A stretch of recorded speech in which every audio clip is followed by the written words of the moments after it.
Hello friends, welcome to my channel.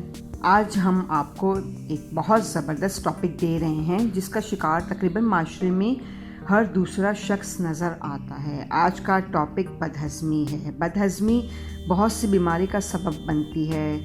इसको शुरू से ही कंट्रोल करना बहुत ज़रूरी होता है।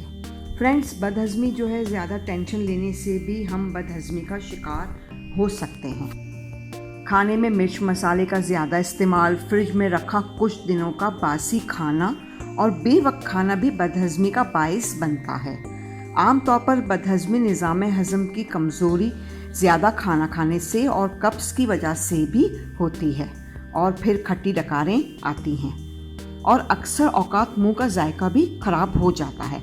बदहज़मी से आज मैं आपको बहुत कारआमद रेमेडी बनाना सिखाऊंगी जिसके इस्तेमाल से आप लोगों को बदहज़मी की शिकायत दूर हो जाएगी और जिससे फौरी तौर पर बदहज़मी का खात्मा होगा। सबसे पहले जो है, मैंने काला नमक, ठीक है, अजवाइन, सौंफ,